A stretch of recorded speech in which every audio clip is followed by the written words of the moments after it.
नमस्कार साथियों, हिंदी स्टेनो बढ़ोत वाले चैनल में आपका हार्दिक स्वागत है। आज की डिक्टेशन रामधारी गुप्ता खंड 1 से प्रतिलेखन संख्या 55 व 56 से 100 वर्ड पर मिनट की स्पीड से होगी। तो आइए शुरू करते हैं। डिक्टेशन शुरू होगी 5 सेकंड बाद।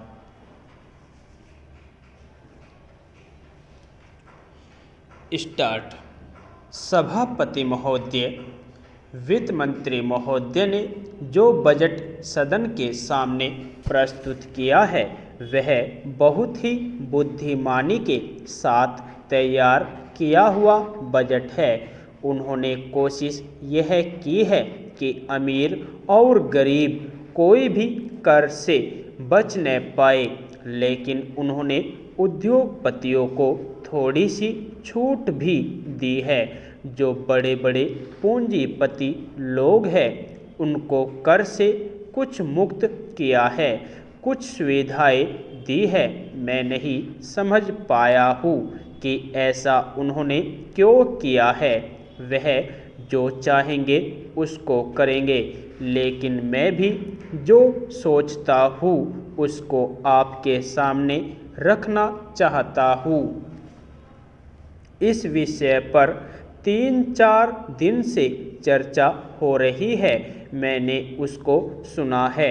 इस या उस पक्ष के किसी भी माननीय सदस्य ने यह निवेदन नहीं किया है कि खाद और पंपिंग सेट के ऊपर जो कर लगाया गया है वह उचित है।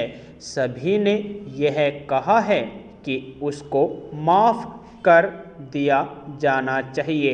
जब सारे सदन के लोग, सभी प्रतिनिधि एक आवाज़ से कहते हैं कि खाद और पंपिंग सेट के ऊपर कर न लगाया जाए, तो मैं समझता हूँ कि उनको इस बात को मान लेना चाहिए। ऐसी कोई बात नहीं की जानी चाहिए जिससे किसान रुष्ट हो, उनके उत्पादन में बाधा पड़े। भारत गांवों में बसता है। 80% लोग गांवों में रहते हैं। हम गांधी जी के विचारों का अनुपालन करते हैं। गांधी जी ने जो कुछ भी कहा गांव के लोगों के लिए कहा, ग्रामीण जनता के लिए कहा। उन्होंने गांवों के लोगों को उठाने की बात कही। कोलकाता, चेन्नई, मुंबई, दिल्ली आदि शहरों के रहने वाले लोगों की ही उन्नति हो और गांवों में रहने वालों की न हो, ऐसा उन्होंने कभी नहीं कहा।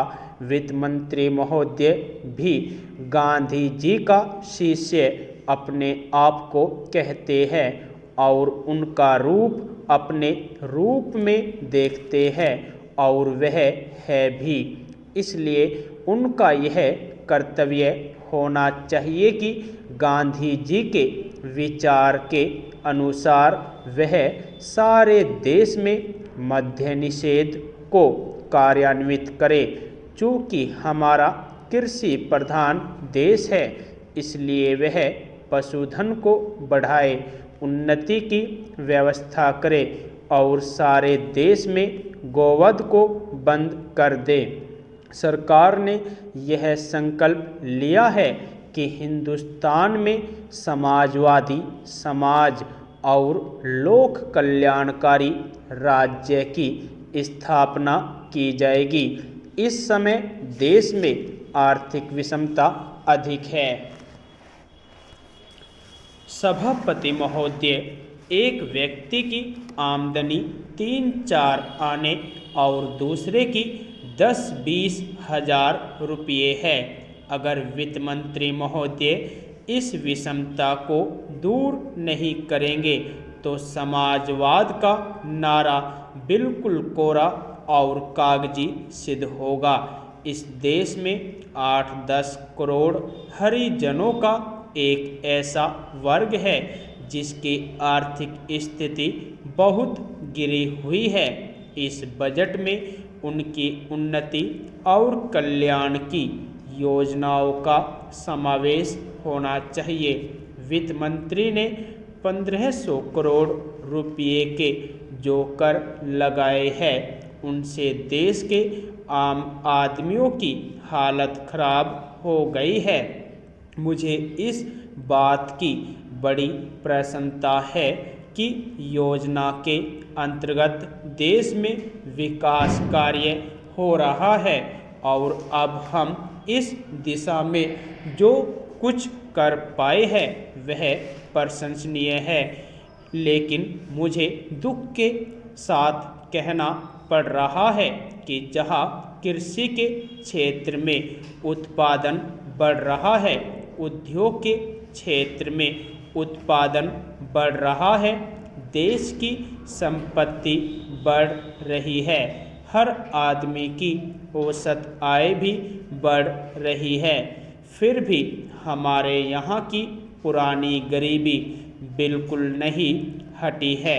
मैं समझता हूँ कि यह इस सदन के लिए और सरकार के लिए विचार करने का विषय है कि क्या कारण है कि जब हम 55 वर्ष से अपने देश की गाढ़ी कमाई का रुपया और दूसरे देशों से कर्ज लेकर बड़ी बड़ी रकमें देश के विकास के लिए खर्च कर रहे हैं और देश में धन भी पैदा हो रहा है, तब भी देश में जो लोग गरीब हैं उनकी गरीबी दूर नहीं हो पा रही है।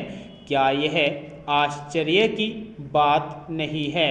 मैं समझता हूँ कि इस पर विचार किया जाए। यह ठीक है कि हम समाजवाद के रास्ते पर जा रहे हैं, लेकिन समाजवाद के रास्ते पर ठीक ठीक चले तो भी हम यह अनुमान नहीं लगा पाते कि कितने वर्षों में हमारे देश की गरीबी दूर होगी। यह ठीक है कि हम योजना के तरीके पर काम कर रहे हैं, लेकिन इस बात को देखने की आवश्यकता अब पैदा हो गई है कि देश में जो धन पैदा होता है वह कहाँ जाता है। इतनी प्रगति होने पर भी हम देखते हैं कि गरीबी दूर नहीं हो पा रही है। गरीबों को खाने के लिए अन्न नहीं मिलता, पहनने के लिए कपड़ा नहीं मिलता। इसका क्या कारण है? यह गंभीरतापूर्वक सोचने की बात है। यह समस्या समाजवाद का प्रस्ताव पास करने से ही हल नहीं होगी। यदि आपको डिक्टेशन अच्छी लगी हो तो हमारे चैनल को सब्सक्राइब करें तथा वीडियो को लाइक व शेयर भी करें। धन्यवाद।